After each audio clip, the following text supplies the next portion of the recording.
episode, we have one last discussion about our anticipation for Spider-Man No Way Home. And we ask the questions, who knows best? A teenager with spider powers or an arrogant New Yorker that lives in a mansion and wears a cape? And who's excited? Stay tuned to find out on episode 38 of Krypton to Alderaan.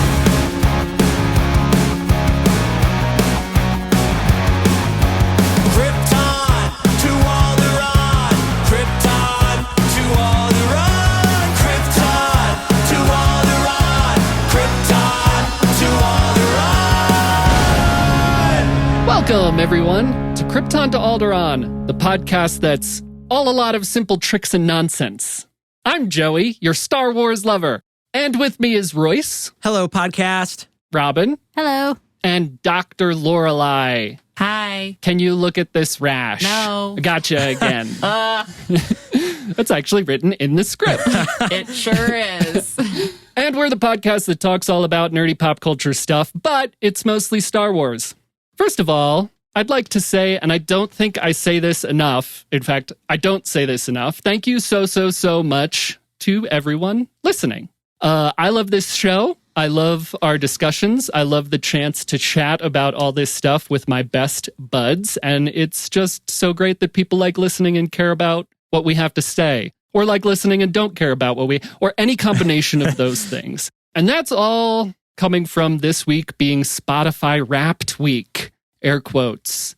And our stats this past year looked really great when I checked the, Spotify for Podcasters website. So some really awesome growth, which is amazing. So thank you, everyone. We'd also like to continue to grow, which relies partly on help from all of you fantastic listeners out there. Please tell your friends about our show. If you know anyone that would enjoy listening to us talk mostly about Star Wars, please point them our way. If you're worried that that might ruin your friendship with them or put it in jeopardy, I completely understand, and you can do whatever you want. If you haven't already, it would be a huge help if you could leave us a review on Apple Podcasts. Ratings help a lot. They help us get discovered. People like things that people like, right? So they see a rating, maybe they'll listen. And ratings also help us feel good. So if you go over to Apple Podcasts and leave us a review. And if you'd like to get in touch with us, reach out with your feelings. We're on Twitter at Krypton Alderaan. We're on Facebook and Instagram at Krypton to Alderaan. You can pew us an email at kryptontoalderaan@gmail.com. And you can also find all of these episodes plus some extras on YouTube. How's everyone doing? Hi. Royce, what do you got going on? That was a stellar introduction, by the way. You have not missed a beat.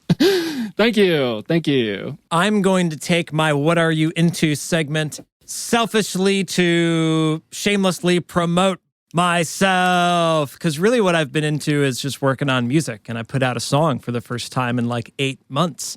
And people think that I'm a Star Wars song guy, but I hadn't put out a song in almost a year. But yesterday I put out a song.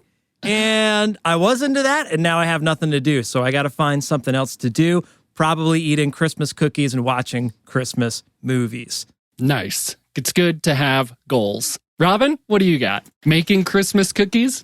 Yeah, pretty much. I teed that right up for you, Robin. Thanks. I started Friday night and finished this afternoon. I think I baked, I did almost 100 today, so I think it's probably safe to say I did several hundred cookies. Robin was literally like, I don't know if I can make it to the podcast because I got to finish these cookies. Wow. But I finished. And now we have several hundred cookies sitting in our kitchen. What a shame. Our address is... Bleep. Lorelei, what do you got? Mine's also food related. Mm-hmm. I've been working like crazy, but took a nice fun break for Thanksgiving / Friendsgiving. We had a great time, had a few people over, cooked a whole turkey. We have now eaten the whole turkey in the last week. Mm-hmm. I would have hoped you had finished leftovers by now. Yeah, there might be some dregs. There's still cranberry sauce. Yeah. But that lasts forever. It's fine. Sure. And I'm excited to take a break for the holidays and listen to Christmas on Tatooine over and over. My favorite Christmas song. Woo! Do you also want to talk about Monk? Sure, I'll talk. I wasn't sure if you wanted to talk about Monk. No, I've got 2 to 3 other things. Well, yeah, you always have 2 to 3. Anyway, we finished Monk, which is both great because the end is so good. It's like really heartwarming and I cried a couple times. But now we don't have anything to watch, so That sucks. Yeah. Do you two have any recommendations for us? The Great British Baking Show holiday shows came out. We yeah. did it already. We did that for nuts. sure. So good. Tiger King Season 2. No, God. next. Thank you, next. Tiger King Season 1. No. Also next, Tiger Podcast. King The Christmas Special. the Christmas baking special. We could go through all the Star Wars holiday stuff, the original special and then the Lego special. That might be a fun holiday episode. Yeah, I'm not sure we'd be able to convince the other two to do it. I don't want to watch the original holiday special, but did they drop a Christmas special? Or was there one No, last year. Yeah, okay, I'm confused. But they did a Halloween thing. I think that's what I'm getting confused by. Yes. Yeah, also, Robin gave me an early Christmas present that is a Life Day book. It's like 6 stories about Life Day. Yeah. Wow. Is it the one with the Jedi on the cover, like hanging onto a building, like Spider-Man looking? With like a cover? Yeah. lightsaber. Yeah. I'm going to have to save that for our Christmas rundown episode. Yeah, nice. Maybe we do an on-air reading. All right. Well, crickets. Okay. Well, there's I don't read there's good. 6 of them, so that means, Joey, you can read 6 stories. Awesome. I'll do it. I just got through this script I wrote for myself for this very episode, and it's all I wrote. Anyway, what am I Joey, what into? are you into? Several things. Let's see. Tee up Royce's new song. That's done. I've been reading the latest book in the Thrawn Ascendancy trilogy, Lesser Evil. It's very good. I really enjoy it. I just love the Thrawn books. They're all good. So I've been hitting that pretty hard, and we've started watching Hawkeye, and I'm really enjoying Hawkeye. I think it's very enjoyable. Kate Bishop is a great addition. So far, the story and everything is really intriguing, but it's just fun and funny and Christmassy or holiday-y, and I think it's very meta. There's just moments where it's meta about the Hawkeye's character in the past, like we've talked about on this show. Maybe the movies didn't really do all that much for us with Clint Barton and Hawkeye, and the show kind of hits on those points. In the latest episode, he was like, "I'm not a role model," which was a very sweet scene because she does think he's a role model, but I also think it's very meta. Anyway, it's really good. We're really enjoying it. And that's what we've been into. Remember when we used to say that?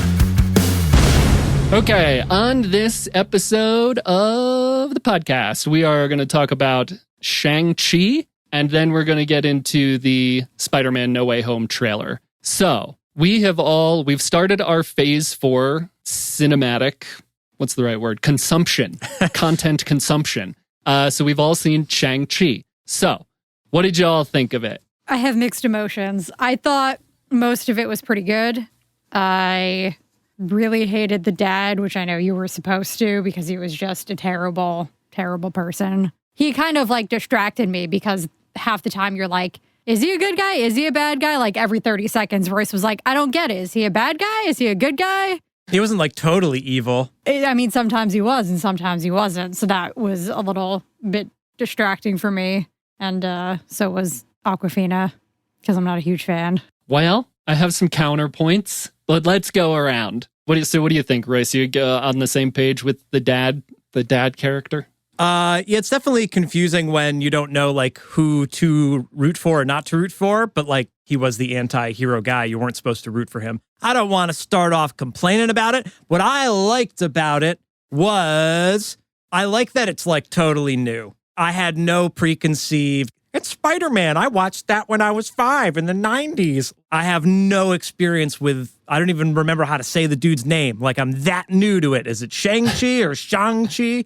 So it was just kind of a fun ride for me. And I thought the ring powers are kind of cool, even though I don't understand how the rings give you power. And I also really like the ancient history, Eastern elements of it. It's all totally new, where Marvel, I feel is very much United States Americanized stuff for the most part. So it's kind of cool to shake it up in that aspect, I thought. Yeah, I agree. And Marvel, when they were doing the Netflix series, they introduced Iron Fist, which was very martial arts kung fu, but with a white dude, it was not a good show. It didn't work. I don't want to get too far off topic, but yeah, they introduced Asian elements and martial arts elements, but now with Simu Liu and Awkwafina and all of those people instead of just some white dude in New York City. Yeah, it makes sense to feature all that stuff with people that it would be native to, you know? Yeah, just a little bit more respectful. What do you think, Lorelai? I also really liked it. I liked it more. We had just seen the Eternals like the night before when we watched it, and I definitely liked it a lot better than the Eternals. And I guess I would echo what Roy said about like introducing these new cultural elements that are just like interesting and new and fun. And I'm curious about like how accurate it is, but I don't know enough to really comment on that. But it seemed really authentic, at least from the outside.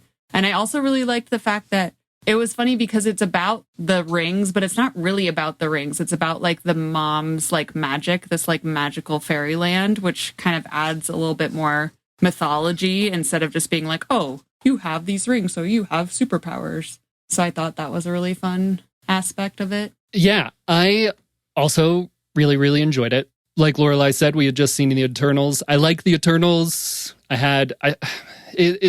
Well, we should talk about the Eternals on a separate episode, but I did really, really enjoy Shang-Chi. You know, we talked before like about the phase one-ness of these movies where you introduce a character and then the villain is just the bad version of the main character. And they did that a little bit in this, but it was so different and it was so good the way they did it. And that it was like a father-son bond and that, yeah, it wasn't about the rings. It was about the mother. And like, I liked it so much that the dad was he a villain or is he not a villain? But it's so much more nuanced because the love of his life turned him good, deterred him from his like life of crime that he had been living for 1,000 years or whatever. And then she was taken from him and he went back to punish the people who took her from him. And then if the person you love most in the world in this mythical sense is trapped behind a gateway to the other side, I think wanting to try to break through and rescue that person is a very real, I don't know, like you'd do anything to have that person back that made you good, that made your life worth something more than like conquering and all the stuff he was doing. So I loved all of that, and it was very new to Marvel. You know, it was very new to in all that storytelling sense, and the rings were just a secondary part of it. And I loved all of that, and I love Simu Liu. I love the cast. I love Awkwafina. I loved their dynamic, and I cannot express how much I love that movie. I was so excited at how much I was enjoying it while we were watching it. I was bummed that I had waited so long. Like we talked about, we couldn't go. It wasn't really safe to go to the movie theaters here, but so we had to wait for it to come on Disney Plus. But very enjoyable. Any specific parts of the movie, any scenes or anything that y'all really enjoyed more than others? I'd have to think on that, but I like one of the points that you just brought up that like, I feel like we kind of slept on the movie too, where you're like, never heard of this guy, meh.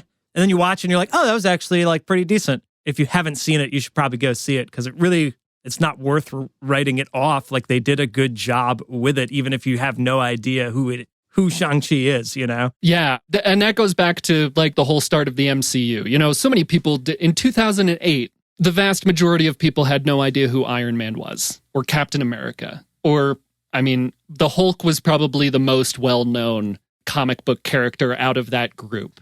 So now we're getting into this, you know, new phase of the movies, and you introduce a character like this, and it's so new. I really, really think the Phase 4 stuff so far has really like reinvigorated my passion for the MCU. Infinity War and Endgame were great, but this stuff is so new and different. WandaVision, Falcon and the Winter Soldier, probably the least so, but Loki, we're going to talk about Spider-Man, Shang-Chi, all this stuff. It's just such a new pathway for all of this. I love it. Yeah.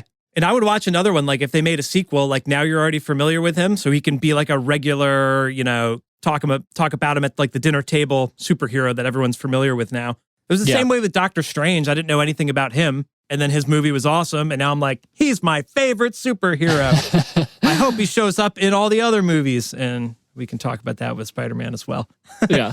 Lorelai, is there a particular Any scene that stood out to you that is worth mentioning? Yeah, I mean, I feel like I really liked like the early San Francisco stuff just because I feel like those are things that probably a lot of people can relate to, which is maybe how they bring in those people who are like, I don't know this guy. Why do I care about him? And then he's like doing karaoke until 3 a.m. instead of going to bed before work. And, you know, that there's like the bus scene and it all comes out that he's actually this like crazy, like martial arts person and actually like a trained assassin. So I really liked that. And I know Robin said she doesn't like Awkwafina. So this might be the first time ever that I disagree with Robin. But I really like her. And I think she's funny and added that sort of like humor element that they like figured out in whatever phase 3, I don't know, of Marvel with Guardians and the like funny Thor stuff where it like adds just a little bit of fun, the sidekick adding that sort of humor. So I really liked that stuff. I thought it was really fun. Yeah, we could talk forever about the choreography and how incredible it was. Every single step along the way, every fight scene, the side of the building, the bus, and the bus, again, talking about like Marvel taking stuff that they usually do and making it new, especially with the TV shows. They loved hallway fight scenes. Like in each of the Netflix shows, there was that point where they got the hallway fight scene, and it felt like the bus took that on a whole new and in such a good way. Like the things moving, they're fighting. He's got to detach one part of the bus. It's so good. Oh, it's just so good. Could have done a whole episode on this. Didn't remember how much I remembered about it. I remember what scene I liked. I liked when they had that crazy water map. Oh, yeah, that was super cool. There was a lot of cool, like, we're going to show you about this world with this, like, wacky thing where it wasn't, like a ghost or something kind of cliche, you know? I don't know if like you said, if that's authentic to any kind of other Asian, like, mythology or whatnot. But, yeah, I like that. There's the water map and then even, like, the forest getting into that other land or whatever. What was the place called? When they're driving with Tim, what was his name? Trevor. And the tiny little fluffy guy. Yeah. So funny. You got no scenes that you liked? What about when all of the monsters showed up at the end? No. My favorite part was the guy whose name I can't remember, the little fluffy guy with the wings. Oh, yeah. the guy with no face? Yeah. What was his name? I don't remember. Something dumb. It's like Marcus or... It was like a people name? Yeah, it was definitely a people name. I just really like the bit towards the end where Shang-Chi and his father, they come together to fight the big bad right before his... Should have said spoilers up front, but that's the moment where his father sort of breaks the spell of understanding that it's not really his wife, and they have a last little battle together to fight the actual villain of the movie, and I really enjoyed that part. What's his name? His name is Morris. I was on the right track. Who is based on Hundun, which is a mythological character in Chinese folklore, sometimes considered the god of chaos. Love Checks it. out. Morris. All right, we got anything else to say about Shang-Chi? Very enjoyable. Don't sleep on it. Go watch it. Disney Plus. Yeah, it's there. Like, I was so stoked that it was just on Disney Plus. So it was like, okay, great, I'm in. Like, you're making it really easy for me to invest into it, you know? Yeah. Yeah. Okay, should we talk about Spider-Man No Way Home? Spider-Man.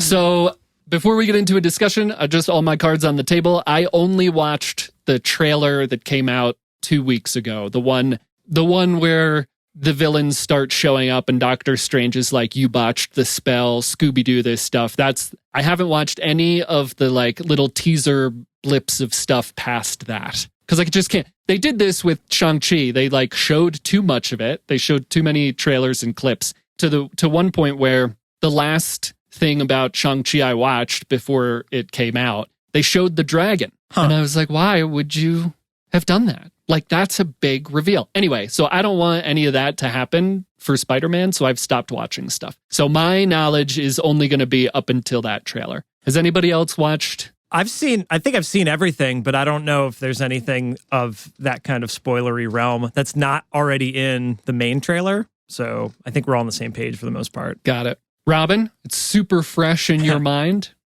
First impressions, Robin. Yeah, what are your first impressions? I mean, it looks pretty good. I love Spider-Man. I got extremely angry when I'm pretty sure I saw Jamie Foxx.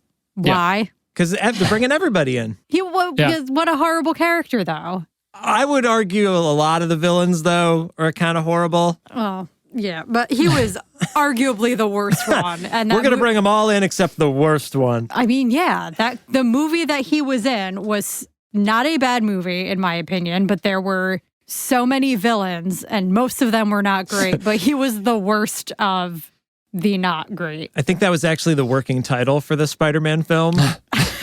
Spider-Man, so many villains. I mean, it should be. The Sinister Soooo Many. I'm excited. I think it would be cool to show.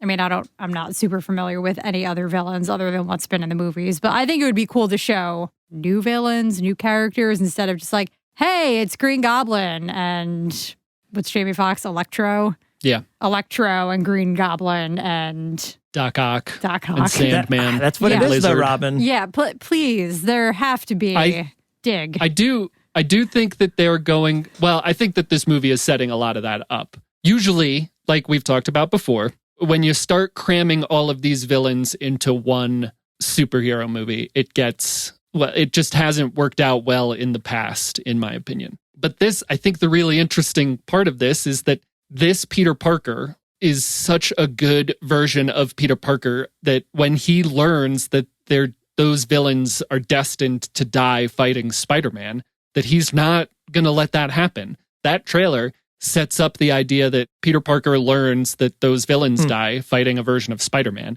And he's like, I'm not going to let that happen. There has to be another way. And that is so Spider-Man that it made me so much more interested in this movie. When I first saw the trailer, I thought it was a little bit of like a mistake showing all the villains. Like, now it's definitely a Sinister Six movie. We know exactly who the villains are going to be in it. But like you said, Robin, maybe we don't. Maybe there's some new stuff. But I just think that idea where Peter Parker doesn't want them to die, wants to find a way to save them, is the most interesting part of this movie so far for me. What are your impressions of what you've seen, Royce? I like the point you're making there. You always figure out a way how to make it's about family. It's like more than like you make it so sentimental. I like that. If they find a way to like send them all back to their universe, that is the actual bad guy, like figuring out how to fix the universal problem rather than like actually fighting everyone. Because there's so much fighting in the trailer. So you're like, is the final battle when he fights 6 other villains from every other movie? They already gave that away. So there's not a payoff there. That's kind of odd, but it's in the trailer. So is that something that happens early on? Like we always say they do in trailers, it's the first 5 minutes. Right. Like there's obviously a bigger bad, whether it's just the universe imploding or and then they even have Doctor Strange saying like, they're all coming in now. Is there going to be like 50 billion bad guys all of a sudden? Like, I don't know what they're hiding that's not in the trailer. I'm confused by that. But I do like the premise of how chaotic it could be and like timey-wimey, as you guys like to say. Like I want there to be contemplating the universe and the construction of reality and stuff that he's like, these people aren't supposed to be here. We got to get them back to their own reality. I don't know. I'm pretty much in. And the first thing you said, Robin, was like, well, it's Spider-Man. It's like the opposite problem of Shang-Chi where you're like, never heard of this guy. So like, why should I watch it?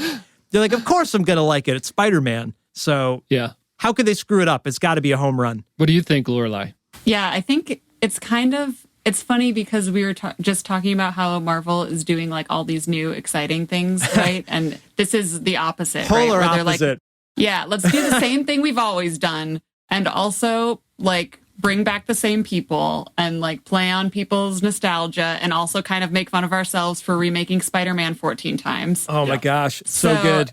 It's super good. And I think it's going to be fun. I'm excited to like see the same actors again. I guess it makes sense because Doctor Strange is also in New York, but it's kind of fun that they're like, this is going to be sort of, I mean, obviously they're fighting for half of it, but it's kind of like a buddy thing where like they just decided to pair up Spider-Man with Doctor Strange, which is kind of fun too, I think. Yeah. Well, like in the first trailer, he goes to Strange because J. Jonah Jameson has outed him as Spider-Man and he wants everyone to forget. And that breaks the universe. But yeah, it's like so much the same It's the same. While also being so different. And it's like the the same- multiverse stuff, the introduction of the multiverse and everything. And it's the same like struggle that Spider-Man and like sort of a lot of these like big like these big superheroes that have a hidden identity always have, like just kind of out even more. And he like does what a lot of them probably wish that they could do if they get found out, right? Like Superman does that too, where he tells everybody who he is, right? And then he has to like spin the world backwards or whatever. Well, in Superman, Yeah. he spins the world back in the movie. He spins the world backwards to save Lois Lane. Yeah. In Smallville, he goes back in time with the Legion ring, I think. So like they always tell There's always, yeah. they like, you know, they want it to be out there so that they can be with the people that they love and like whatever, so they're not lying to people, and then it always bites them in the Patoot. So I think it's just, you know, he's having, even though he's just like a kid, he's like having those grown up problems. Yeah, I think everyone just said a bunch of stuff. Yeah, Joey, what do you think? I mean, I'm also excited for it. I just love the way this Phase 4 stuff is going. There's a few things based on that trailer that I'm really curious about, like why is Doc Ock helping them? At one point in the trailer, it looks like Doc Ock and Electro are fighting. From what I've seen in the trailers, I love seeing Jamie Foxx's Electro, and he's got his classic Electro look to him with the yellow and the lightning and all that stuff. I love that look. I love that they're doing that. I just don't love the look of that lizard from the first Andrew Garfield movie. Dr. Connors, he's in it. I just don't like the way that looks. But anyway, I'm really excited about that relationship that Spider-Man is having with the villains. And then he also starts fighting Doctor Strange. Like Doctor Strange is like, this is the only way that this goes. And Spider-Man's like, no, there has to be another way. And then they start fighting. Right. So then like how much of the villain aspect is Doctor Strange thinking that he knows the way every single multiverse, every single universe in the multiverse works versus Peter Parker just trying to do the right thing. And then when Strange at the end, yeah, Royce, when Strange at the end is like, they're all coming through now, is it like the villains want to stay there because that's the universe where they don't die fighting Spider-Man? Like this Spider-Man wants to save them or make sure they don't die. So it's like they put a call out to all the rest of the villains, be like, it's safe here, come to this universe. Yeah. We'll see what happens. There's more. What are they possibly hiding? I don't know what the twist is. Yeah, I think the twist could be a few different things. Like there's a few different suits. We see a few different Spider-Man suits. Is it different suits? Is there more than one Spider-Man in the movie? I think there's great potential to get Venom, which I would love, like a good Venom. Probably said that so that it's annoying so much that it's annoying to everybody, but I would just love to see a good live action Venom. I think there's high potential for that. And then there are some elements in this trailer that make me think, is there more than one Doc Ock? Doc Ock is helping them. They look, at one point, I think it looks like they're in the ruins of his experiment and stuff, and they're like, what's your name? And they make fun of him for being Dr. Otto Octavius. But then they're fighting. So anyway, I'm wondering if there's like could be more than one of a villain, and one version of Doc Ock is helping them. And then he gets like the Tony Stark, Peter Parker nanotech arms, which look really cool. And what other surprises could there possibly be? Oh, that's when I was going to bring up to Robin, because she loves the Andrew Garfield movies. I think the end of this trailer, we see that scene of Mary Jane falling through the building like Gwen Stacy did in The Amazing Spider-Man 2. And historically, comic book wise, that is how Gwen Stacy died. So my heart screamed when we see that scene with this Mary Jane. I love this Mary Jane. I love Mary Jane. There's like a Gwen Stacy versus Mary Jane thing. I would choose Mary Jane. I don't want that to happen. People have been speculating, though, that like that's when Andrew Garfield shows up and snatches Mary Jane because he wasn't able to save his Gwen Stacy, which I think would be really cool. But okay, that's 100% why they give away so much. Because you're right. Like all the other Spider-Men, if the villains show up, then of course heroes could show up too. And then they save, the day. Yeah, why wouldn't Spider-Man come through if the villains are coming through? Mm-hmm. So does that make you more excited for this, Robin, when you see stuff that ties it into, with the exception of Jamie Foxx's Electro, when you see that kind of stuff, like they're obviously making connections between Tom Holland's movies and the previous movies. Does that get you more jazzed for it since you loved the Amazing Spider-Man movies so much? No, because I'm a little concerned it's going to turn into like a live action Into the Spider-Verse. That's the vibe I'm kind of getting a little bit. And I mean, they already had huge success with that. So, but they already did it. Do something else. But this is live action. That's what I'm saying.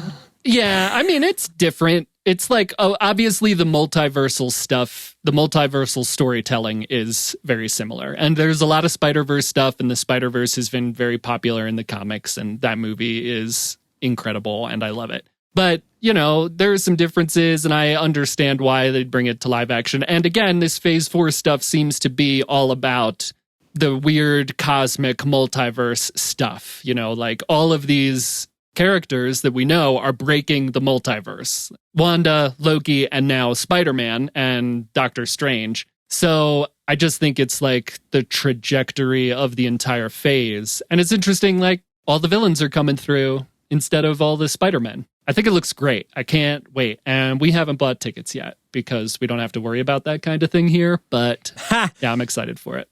Man, I don't want to see a battle with 40 villains on screen at the same time. I didn't say it about Shang-Chi, but I don't like when there's so much stuff going on. Like the one-on-one battles, like fight scenes with like 2 people, totally cool. Like add in a CGI character and then also like smoke effects or whatever.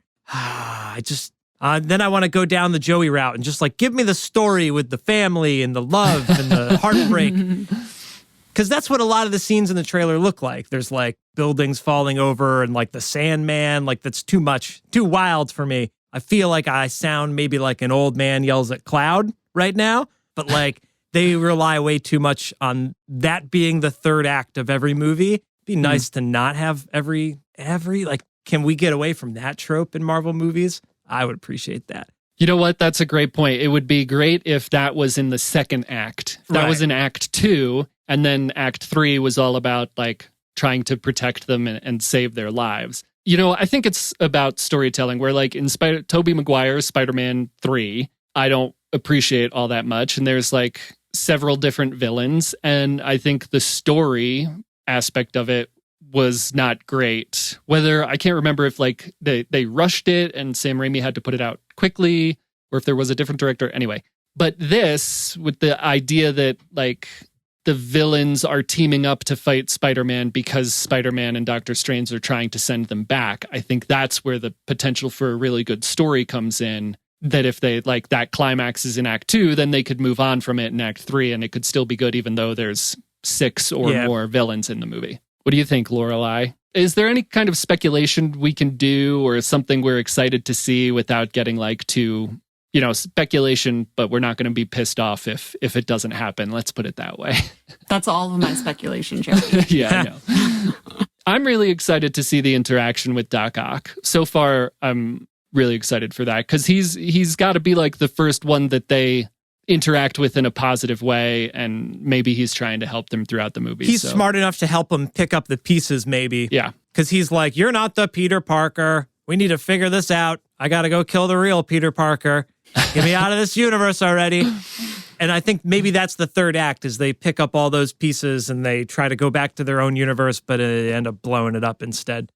Blowing it up. Maybe this is like, this is leading into Doctor Strange and the Multiverse of Madness, right? So maybe this is where, at the end, Doctor Strange slips into the multiverse and is going around trying to fix things and put things back together. There's going to be a cliffhanger style ending, just like in, is that Infinity War? And then at the end, you see Ant-Man or whatever, and he's like, hey, I'm stuck in here or whatever. Is that the end of Infinity War? Where do they sneak that scene in?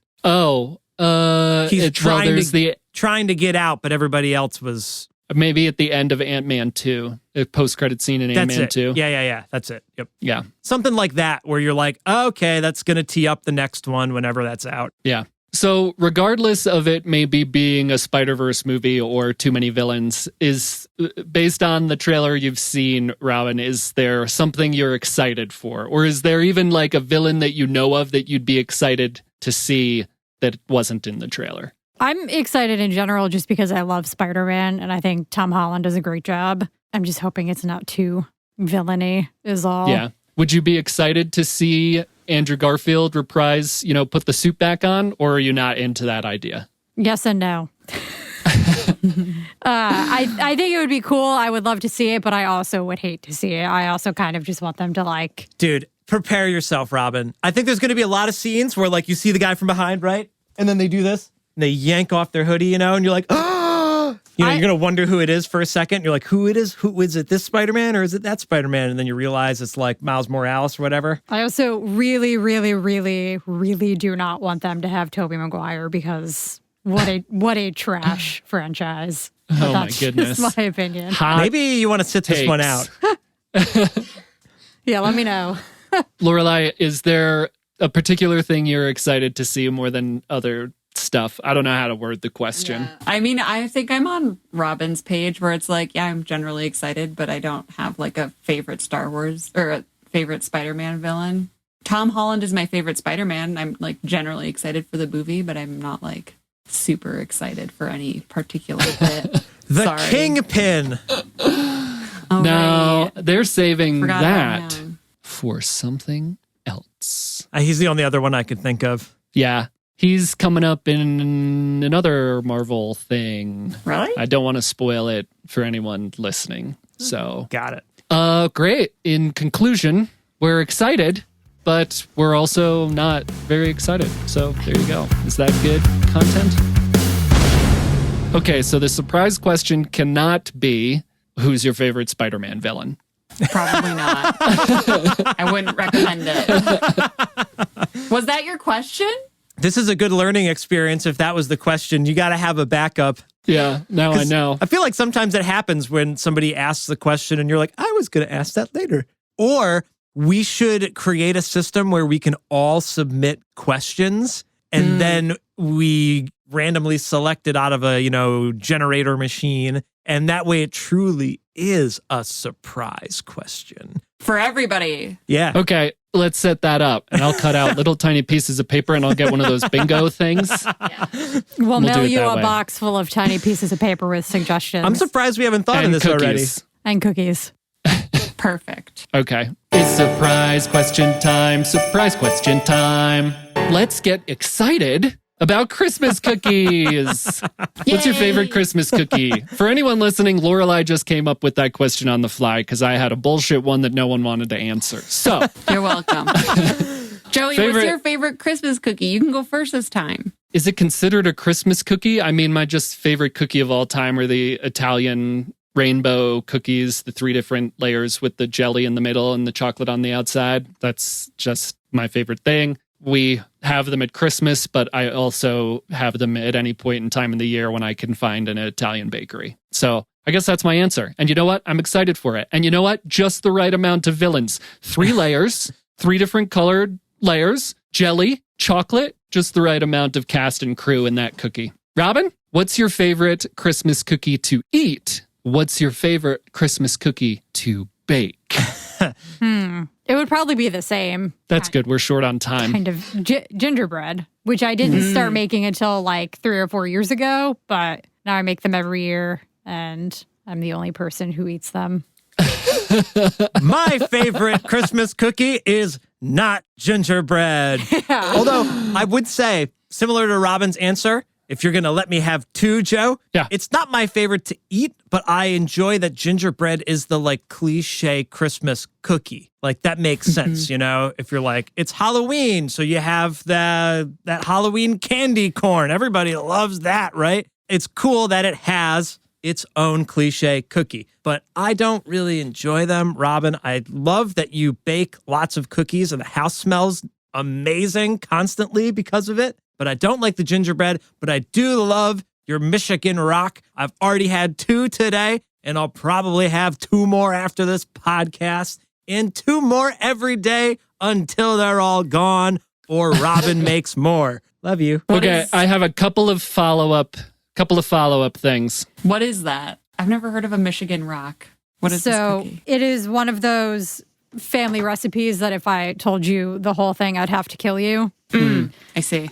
They come from my grandma. I'm assuming they come from her mom and potentially, further back than that. But the main ingredients are like walnuts and dates. So they feel a little bit less shitty to eat than like a chocolate chip cookie or something because they have, protein and fruit and whatnot. Dude, honestly, yes, because you do the gingerbread, you do chocolate chip, and then you do the Michigan Rock. And Michigan Rock is like, it's the salad of cookies. The salad of cookies. And they were Wow. definitely always my grandma's favorite, my mom's Dude, favorite. they're so good. That's the best one. You can cancel the other two. Just triple the batch. That's so funny. Cookies canceled.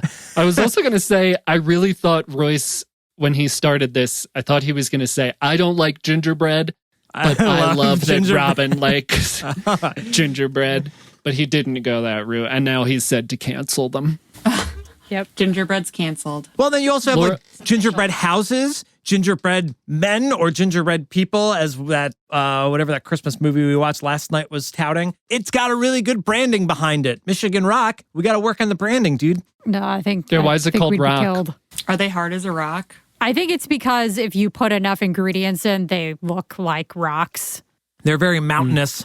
They're drop cookies. And then if you Yeah. have like, my grandparents always used to have my mom put like 4 and 5 times the amount of like nuts and dates you were supposed to do. So it was much more walnut and date than actual cookie.